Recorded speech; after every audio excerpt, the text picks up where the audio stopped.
Halo teman-teman, bantu channel ini untuk berkembang ya. Klik tombol subscribe dan jangan lupa untuk like and share video ini. Terima kasih dan selamat mendengarkan.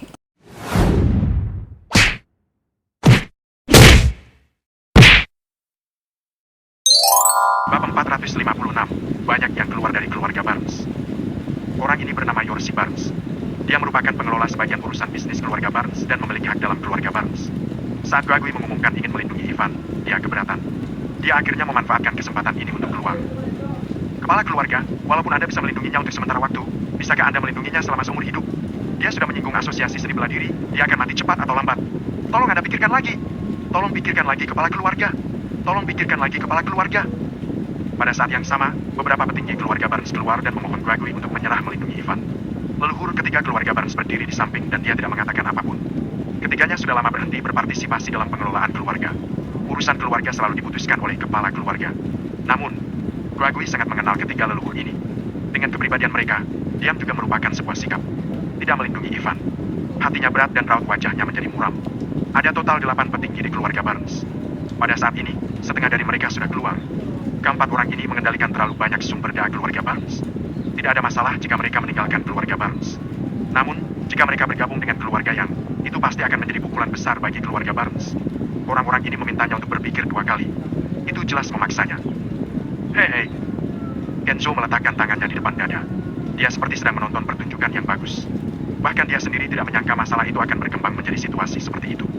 Jika keluarga Barnes hancur dari dalam, atau tidak lagi melindungi Ivan, itu merupakan hal baik baginya. Gregory, apa kamu lihat, kalau kamu adil dan bijak, kamu akan mendapatkan banyak bantuan. Kalau tidak, kamu pasti akan dikucilkan. Kenzo memandang rendah dan kemenangannya sudah terjamin. Pikirkan baik-baik, apa layak menghancurkan keluarga Barnes demi Ivan? Hati sebagian besar anggota keluarga Barnes sudah cerai-berai. Hampir semua dari mereka berpikir bahwa Gregory gila dan mereka tidak dapat memahami pengambilan keputusan dan perilakunya. Wajah Gregory memerah dan raut wajahnya sangat jelek. Berapa banyak keuntungan yang dia perjuangkan untuk keluarga Barnes selama bertahun-tahun. Setiap kali membuat pilihan penting, dia memilih yang tepat karena kegigihannya, tetapi orang-orang ini masih tidak mempercayainya. Yang terpenting adalah, mereka bahkan tidak mematuhinya dan memulai perpecahan di depan keluarga yang, di depan orang luar. Jika ini tersebar, bagaimana keluarga Barnes bisa bertahan di keluarga kerajaan? Bagaimana dengan harga diri Gregory? Bagus. Gregory berteriak. Bagus semuanya. Apa kalian ingin keluar dari keluarga Barnes? Boleh, aku akan menyetujui siapapun yang ingin keluar dari keluarga Barnes hari ini. Di mata Gregory, garis-garis darah muncul. Dia kehilangan kendali dan sedikit mendominasi. Aku, Gregory, akan membantu sampai akhir. Ivan, aku, Gregory, akan melindungimu. Siapapun yang ingin meninggalkan keluarga Barnes, silakan. Aku, Gregory, tidak akan menahan. Tapi setelah meninggalkan keluarga Barnes, siapapun yang bergabung dengan keluarga yang akan menjadi musuhku dan musuh keluarga Barnes, terserah kalian ingin bertahan atau pergi. Setelah mengatakan itu, Gregory tidak mengatakan sepatah kata pun. Sepasang mata penuh darah merah yang ganas menunjukkan ekspresi marah, tidak mau menyerah, dan juga bertekad, seperti ingin sehidup dan semati dengan Ivan. Di samping itu, Ivan tetap diam dan tidak berbicara. Dia sedang memperhatikan semua ini. Dia bisa melihat bahwa beberapa orang yang menentang Gregory mungkin berselisih dengan Gregory.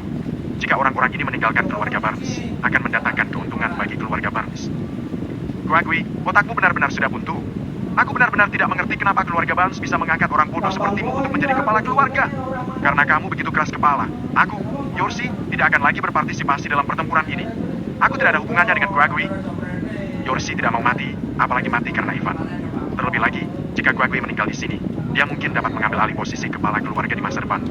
Oleh karena itu, tanpa ragu-ragu, dia mundur ke samping. Aku, Carlos, tidak lagi ada hubungannya dengan Gregory. Aku, Tanis, keluar dari keluarga Barnes. Aku, Patrick, mundur dari pertempuran ini. Setelah para pelayan mundur, 4 petinggi keluarga Barnes juga mengumumkan keluar dari pertempuran. Tentu saja, tidak ada yang mengatakan bahwa mereka akan meninggalkan keluarga Barnes. Bagaimanapun setelah pertempuran berakhir, jika Gregory sudah mati, mereka akan kembali ke keluarga Barnes. Setelah mereka pergi, satu demi satu, anggota keluarga Barnes memilih berdiri di belakang Yorsi. Dalam waktu kurang dari 1 menit, keluarga Barnes dibagi menjadi 2 faksi. Yang lucu adalah, lebih dari setengah berdiri di belakang Yorsi. Sedangkan di sisi Gregory, hanya 36 orang dari pelayan dan hanya kurang dari 100 dari keluarga Barnes. Sisanya, entah mereka berpikir tidak layak bekerja untuk Ivan atau mereka memiliki hubungan yang baik dengan Yorsi, jadi mereka ikutan pergi. Kepala keluarga, maafkan aku. Pada saat ini, di tengah kerumunan, seseorang berjalan keluar. Hugo, kamu juga? Gregory melihat orang yang berjalan keluar itu. Tatapannya penuh dengan keheranan dan dia terpana. Hugo, dia adalah murid Gregory. Dia dilatih dan dipromosikan. Dia dianggap sebagai murid pribadi dari petinggi keluarga Barnes. Pada saat ini, dia juga ingin meninggalkan Gregory. Ya, Hugo mengangguk berat. Gregory, aku ingin mundur dari pertempuran ini. Orang tidak berguna itu tidak pantas untuk diperjuangkan hingga bertumpah darah. Kamu terlalu mengecewakanku. Seharusnya kamu tidak sebodoh itu, bukan? Sebelumnya, Hugo selalu memanggil Gregory dengan sebutan Master. Pada saat ini, dia memanggilnya dengan nama depannya. Seolah-olah dia ingin menunjukkan tanda kesetiaan pada Yorsi.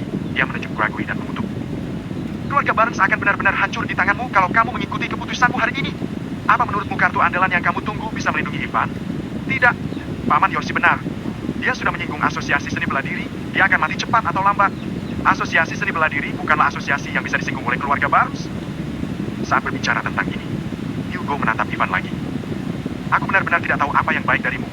Kamu sering membuat masalah, tapi Gregory masih melindungimu seperti ini. Kalau kamu punya kemampuan untuk menimbulkan masalah, kamu juga harus punya kemampuan untuk dapat menyelesaikannya sendiri. Apa yang kamu lakukan di keluarga Barnes? Wah, apa kamu pantas menikah dengan Alina? Pengacau! Tidak berguna! Setelah memarahi, Hugo pergi ke sisi Yorsi. Gregory tidak bisa berkata-kata setelah dimarahi oleh Hugo. Tepatnya, dia bukan tidak bisa berkata-kata, tetapi dia hanya terlalu terkejut. Hugo selalu mematuhinya sebelumnya dan merupakan orang yang sangat cerdas dalam segala aspek, tetapi Hugo juga akan meninggalkannya. Tidak masalah, setiap orang punya cita-cita masing-masing. Dia bisa menerimanya dengan terpaksa. Namun, Hugo malah menghinanya seperti ini.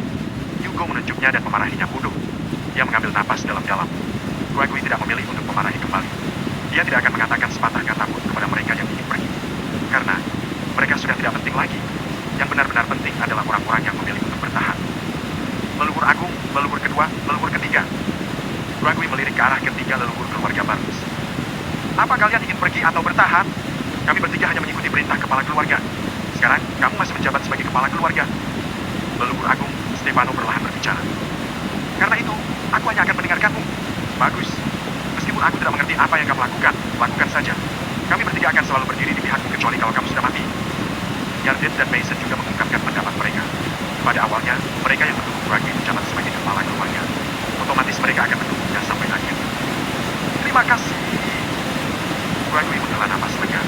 Ketiga leluhur mungkin merasakan untuk melindungi Ivan, tetapi untuknya, mereka tidak perhatikan lagi.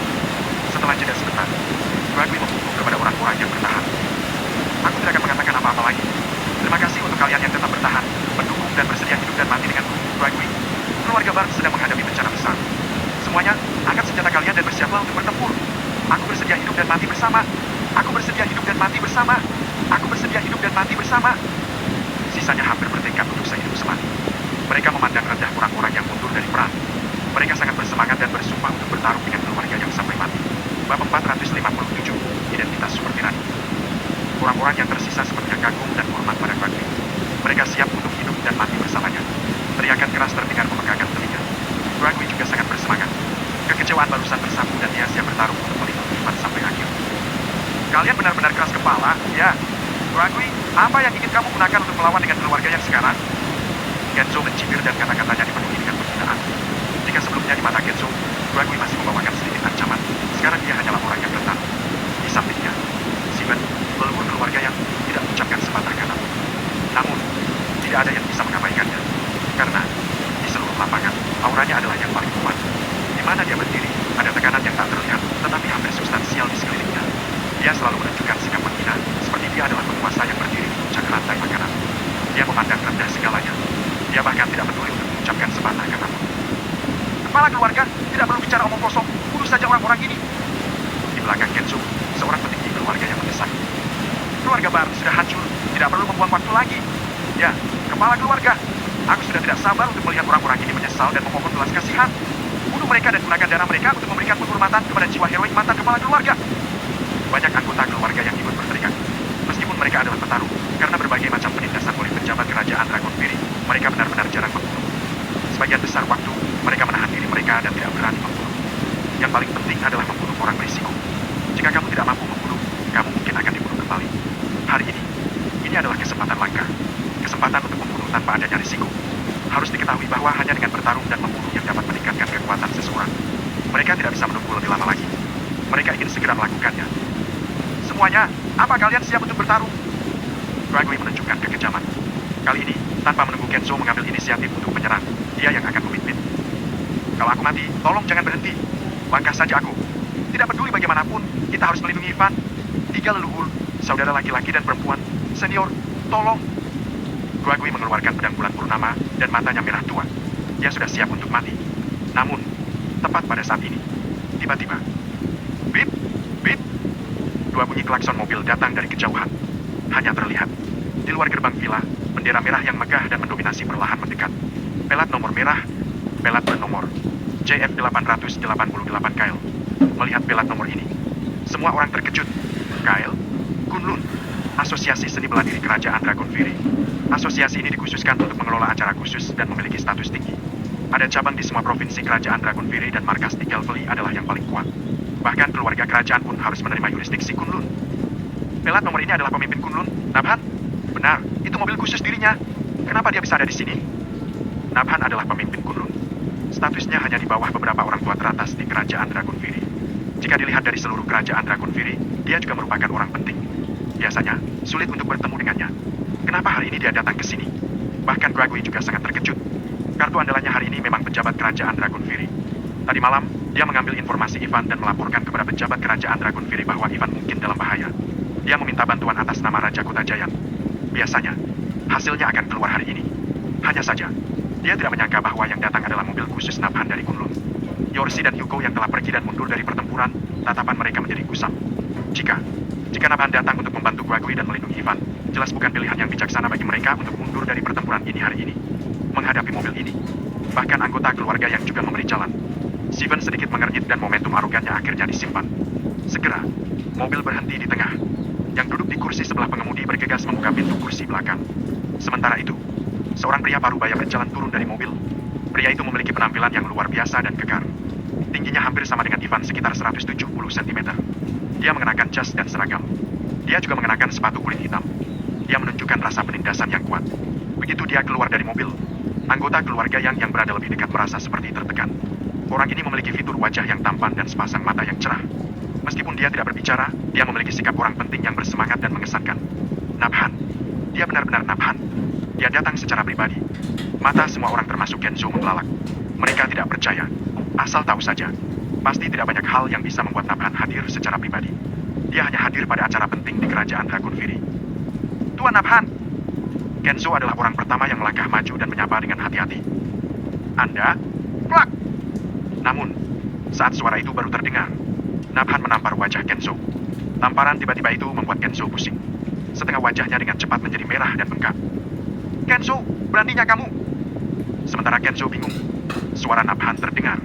Karena perbedaan tinggi, momentum, dan keagungan, dia hampir menunduk dan menatap Kenzo. Kamu bahkan berani menyerang orangku? Apa? Kenzo bingung. Tuan Nabhan, plak! Sebelum dia menyelesaikan kata-katanya, Nabhan menampar wajahnya lagi. Benar-benar mendominasi. Benar-benar sombong. Benar-benar tidak bermoral. Nabhan benar-benar mengabaikan semua orang dari keluarga yang, walaupun Steven hadir, dia tidak memperhatikannya. Setelah menampar wajah Kenzo, tidak ada yang berani melawan. Bahkan Steven hanya bisa memperlakukannya seolah-olah dia tidak melihatnya. Ivan merupakan orang dari Kunlun. Dia adalah muridku. 2 tamparan ini untukmu. Dia melirik Kenzo. Nabhan tidak peduli dengan Kenzo dan berjalan lurus ke arah Guagui dan Ivan. Namun, apa yang dia katakan langsung membuat gempar. Pupil mata orang yang tak terhitung jumlahnya tiba-tiba menyusut dan mereka menjadi ketakutan. Ivan sebenarnya berasal dari Kunlun. Selain itu, dia adalah murid Nabhan. Sialan. Tidak heran. Tidak heran jika dia begitu gila. Tidak heran jika dia begitu kuat. Asal tahu saja, Nabhan pernah mengatakan, siapapun yang bisa menjadi muridnya akan dapat mewarisi posisinya dan menjadi pemimpin Kunlun di masa depan. Apalagi, identitas murid Nabhan ini terlalu tirani, terlalu tak terkalahkan, dan terlalu mengagumkan. Ini terlalu mengagumkan hingga, jangankan hanya 1 keluarga yang, bahkan 10 keluarga yang saja tidak mampu memprovokasinya. Jika tahu tentang ini sebelumnya, kalaupun mereka diberikan 10.000 nyali, mereka juga tidak akan berani menyerang Ivan. Kulit kepala mereka mati rasa dan mereka menjadi linglung. Bab 458, menolak. Kata-kata Nabhan seperti petir yang menyambar semua anggota keluarga yang, termasuk leluhur keluarga yang yaitu Steven. Dia juga merasa heran. Mereka menunjukkan ekspresi tak terbayangkan, mengejutkan, dan menakutkan. Keluarga Barnes juga menunjukkan ekspresi yang sama. Itu adalah Nabhan. Dan Ivan adalah muridnya. Sudah pasti, tidak ada yang akan terjadi pada keluarga Barnes hari ini dan mereka pasti akan berkembang di masa depan. Ketiga leluhur keluarga Barnes merasa beruntung. Pantas saja Guagui begitu yakin untuk melindungi Ivan. Dia mungkin sudah tahu bahwa Ivan adalah murid Nabhan, bukan? Yorsi, Hugo, dan yang lainnya hanya merasa mereka telah ditipu. Guagui pasti melakukannya dengan sengaja. Dia sengaja mengambil kesempatan ini untuk membersihkan pengkhianat keluarga Barnes. Satu persatu, raut wajah mereka menjadi muram. Mereka tidak bisa mengatakan betapa sedih dan menyesalnya mereka. Namun, bahkan Guagui juga tercengang. Melihat Nabhan yang berjalan lurus, dia bertanya pada Ivan dengan pelan. Kapan kamu menjadi murid Nabhan? Aku tidak tahu. Ivan menggelengkan kepalanya dan juga merasa bingung.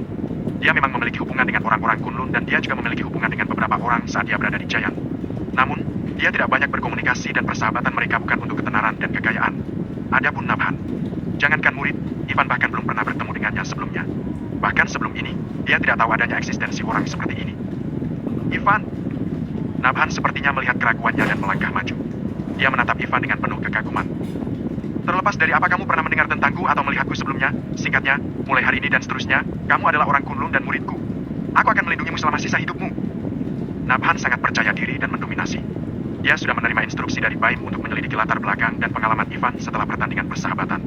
Setelah menyelidikinya, dia sangat kagum pada Ivan. Sementara itu, semua informasi tentang Ivan dipindahkan dan dirahasiakan. Sekarang, tidak ada yang bisa mendapatkan informasi tentang Ivan kecuali orang yang memiliki identitas penting sepertinya. Dia sangat menghargai dan kagum pada Ivan. Oleh karena itu, dia tanpa syarat mengajak bergabung.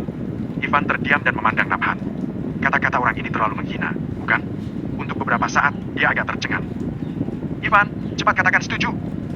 Guagui tersadar dan tahu bahwa Nabhan datang ke sini untuk merekrut orang, jadi dia sangat bersemangat. Dia menang dalam taruhan ini. Hanya dengan kata-kata Nabhan, Ivan hampir menjadi pemimpin masa depan Kunlun dan berdiri di antara puncak Julung. Kalau kamu setuju, keluarga yang tidak akan pernah berani menyerangmu lagi di masa depan. Ivan berpikir sejenak. Kalaupun aku tidak setuju, keluarga yang tidak akan berani menyerangku. Guagui tampak kebingungan. Guagui tidak mengerti apa maksud Ivan. Mungkinkah Ivan memiliki identitas lain yang dia sembunyikan? Jarak Nabhan agak dekat, jadi dia bisa mendengar dengan jelas apa yang dikatakan Ivan. Dia agak tercengang. Tepat saat dia hendak berbicara, Ivan menyela dan melirik ke Kenzo, Steven, dan yang lainnya. Orang-orang tidak berguna ini ingin membunuhku? Lihatlah kekurangan kalian sendiri. Ivan, jangan membual. Guagui berkeringat karena Ivan. Tidak masalah jika biasanya dia membual. Sekarang, di masa krisis seperti ini, tidak mudah untuk mendapatkan bantuan dari Nabhan. Jangan sampai Nabhan malah membenci Ivan. Dia mencuri pandang ke Nabhan. Benar saja, Nabhan mengerutkan kening. Namun, hahaha, tawanya. Nabhan dengan cepat tertawa terbahak-bahak. Bagus, itu sangat khas dari muridku, memiliki temperamen, memiliki kepribadian, aku suka. Dia makin kagum dan suka pada Ivan. Kenapa Nabhan tidak menerima murid selama bertahun-tahun? Karena dia belum menemukan orang yang tepat. Sedangkan Ivan, tidak hanya bakatnya yang sangat kuat, karakternya juga menggugah selera baginya. Siapa yang akan menerima murid seperti itu jika dia tidak melakukannya? Tapi, suara Nabhan terdengar. Ivan, kamu masih membutuhkan sedikit pengalaman dan waktu. Pada waktunya, orang-orang ini memang bukan tandinganmu, tapi belum untuk sekarang. Kalau kamu sudah menjadi muridku di masa depan, aku akan mengajarimu. Dalam waktu 2 tahun, kamu akan berada di atas mereka. Nabhan bisa merasakan alam Ivan. Ya, periode akar roh tingkat puncak. Kekuatan seperti itu menakutkan dan tirani. Namun, untuk keluarga yang saat ini, alam itu masih terlalu lemah. Kalaupun Steven tidak menyerang, Ivan tidak memiliki banyak kesempatan untuk menang. Ikutlah denganku. Mulai hari ini dan seterusnya, tidak ada yang berani mengganggumu. Nabhan mengundang Ivan lagi dengan tatapan penuh kekaguman. Semua orang di sekitar, semua orang sangat iri. Itu merupakan kehormatan besar bagi Ivan karena Nabhan sangat mengaguminya dan menerimanya sebagai murid. Jika ikut dengan Nabhan, setara dengan melompat tingkat. Sejak saat itu, keluarga yang tidak akan berani menyerang lagi. Kalaupun mereka ingin membunuh, mereka hanya bisa melakukannya secara diam-diam. Keluarga yang sangat tertekan, terutama Kenzo dan Steven. Mereka merasa perjalanan ini benar-benar sia-sia. Bagaimanapun, Nabhan mengundang dengan begitu anggun. Ivan tidak punya alasan untuk menolak. Ya, jangankan Ivan, jika itu Steven atau petarung manapun dari keluarga yang tidak akan menolak selama otak mereka baik-baik saja. Guagui juga sangat bersemangat dan berharap Ivan setuju. Namun, pada detik berikutnya, Ivan melirik Nabhan, lalu berkata dengan samar. Tuan Nabhan, maafkan aku. Aku belum punya pikiran untuk menyembah seorang master. Hah? Nabhan terkejut. Jika pertama kali Ivan menolak, kedua kalinya ini berarti dia menolak secara eksplisit. Nabhan merasa kurang nyaman saat ditolak lagi. Dia memiliki posisi tinggi, bahkan kekuatannya sendiri juga sangat menakutkan. Dia sudah melampaui Steven dan lainnya. Dilihat dari seluruh kerajaan Dragon Fury, dia juga bisa menempati peringkat di depan. Ivan benar-benar menolaknya. Aku benar-benar ingin tahu alasan penolakanmu. Nabhan bertanya dengan tidak rela. Apa ada master lain? Kalau itu alasannya, aku tidak keberatan. Mundur. Nabhan mundur sekali lagi. Konsesi ini mengejutkan semua orang. Seberapa Nabhan mengagumi Ivan? Ivan menghela napas sedikit dan bertanya, Tuan Nabhan, apa kamu benar-benar ingin tahu alasannya? Boleh. Nabhan mengangguk. Oke. Ivan agak tidak berdaya. Bahkan, dia tidak benar-benar ingin mengatakan alasan sebenarnya. Bagaimanapun, dia khawatir akan menyakiti Nabhan. Namun, karena Nabhan bertanya dengan tulus, otomatis dia harus menjawab dengan tulus juga. Ada dua alasan. Yang pertama, Tuan Nabhan, kamu tidak memenuhi syarat untuk menjadi masterku. Yang kedua, tidak perlu 2 tahun untuk berurusan dengan keluarga yang aku bisa melakukannya sekarang dan segera. Semua terdiam saat Ivan mengatakan ini. Entah itu teman atau musuh, semua orang tercengang. Gila, dia terlalu gila. Tidak ada yang menyangka jawaban ini. Bab 459, lelucon. Sialan, Nabhan tidak memenuhi syarat. Cara mereka memandang Ivan berubah seolah-olah mereka sedang melihat orang bodoh. Nabhan adalah andalan kerajaan Dragonfire. Namun, Ivan mengatakan bahwa dia tidak memenuhi syarat. Lelucon apa ini? Apakah Ivan begitu bodoh? Berapa banyak orang yang ingin menjadi murid Nabhan, tetapi Ivan malah tidak menghargainya. Mereka ingin memukul Ivan sampai mati. Dan dia bisa menghabiskan keluarga yang hari ini. Sialan, membual pun harus tahu batas. Alis Nabhan berkerut. Tidak seperti sebelumnya, kali ini dia benar-benar tidak senang. Orang muda memang harus bersikaplah. Namun, harus tahu kondisi dan pada siapa. Selain itu, jangan pernah terlalu liar. Jika tidak, bisa mati. Karena itu, harus membiarkan Ivan mengetahui kekejaman di masyarakat. Baik. Setelah keheningan sebentar, Nabhan berkata, karena itu masalahnya, aku tidak akan ikut campur dalam masalah keluarga Barnes dan keluarga Yang. Aku juga tidak punya alasan untuk ikut campur. Kalian bisa menyelesaikannya sendiri. Dengan begitu, dia berdiri ke samping. Karena Ivan sangat liar, dia harus dibiarkan mendapatkan pelajaran dari masyarakat. Tentu saja, pada saat kritis, Nabhan juga akan bergerak. Namun, tetap saja harus membiarkan Ivan merasakan kesulitan. Bagaimanapun, sekarang hanya menderita. Jika hal seperti itu terjadi lagi di masa depan, dia mungkin akan menjadi kehilangan nyawanya. Nabhan menyingkir. Guagui dan yang lainnya segera menjadi gugup. Penyelamat nyawa yang berhasil mereka tangkap telah hilang.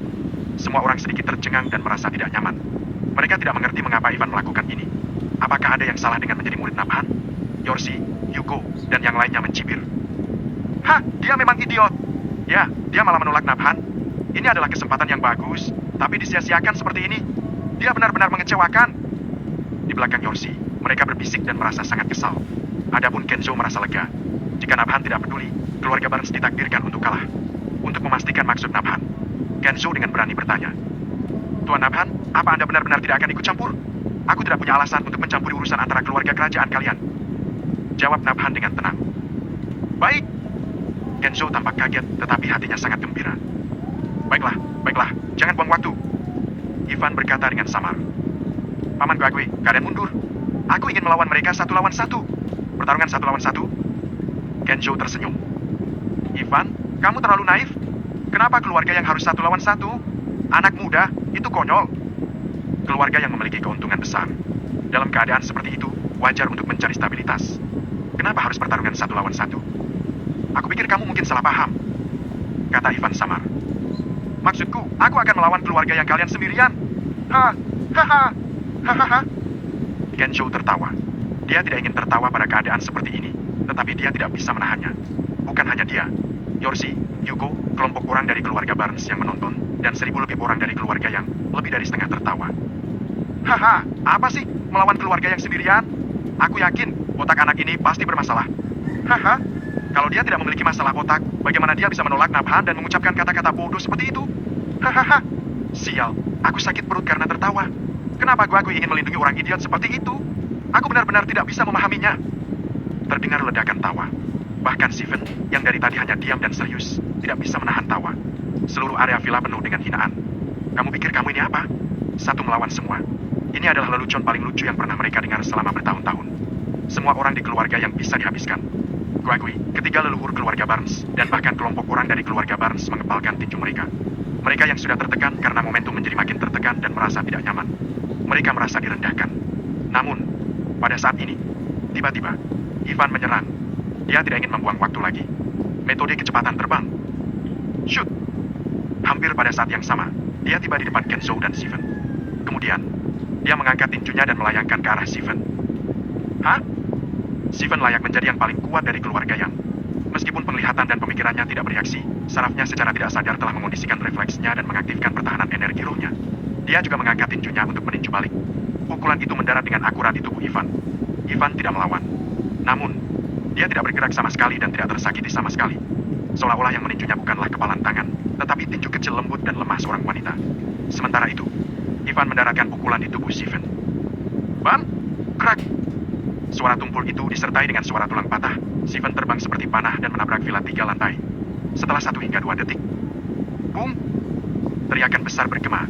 Terlihat jelas retakan dan lubang besar muncul di villa. Seperti gempa bumi telah terjadi. Seluruh villa bergetar hebat dan terhuyung-huyung. Villa yang terbuat dari baja dan besi bergetar dan runtuh seperti bangunan bobrok. Sedangkan Steven langsung menghilang. Hanya tersisa darah yang terlihat. Bam! Bam! Sementara itu, 2 orang terbang lagi. Mereka adalah 2 petarung alam pil belenggu dari keluarga Yang. Mereka tidak tersadar sama sekali. Tubuh mereka di luar kendali dan terbang langsung menuju villa. PVFT! PVFT! Darah mereka menetes. Semua orang belum tersadar. Bung! Bung! Gemetar dan tidak stabil. Villa langsung runtuh. Villa itu runtuh dan hancur seperti bom dilemparkan ke dalamnya dengan kerikil yang berterbangan dan asap yang mengepul. Darah ketiga orang itu benar-benar tersembunyi di reruntuhan. Bahkan daging dan tulang mereka juga sudah tidak terlihat lagi. Setelah 1 atau 2 menit kemudian, semuanya menjadi stabil dan tenang. Di sisi lain, Ivan terlihat santai. Dia berdiri di depan semua orang seolah-olah tidak ada yang terjadi.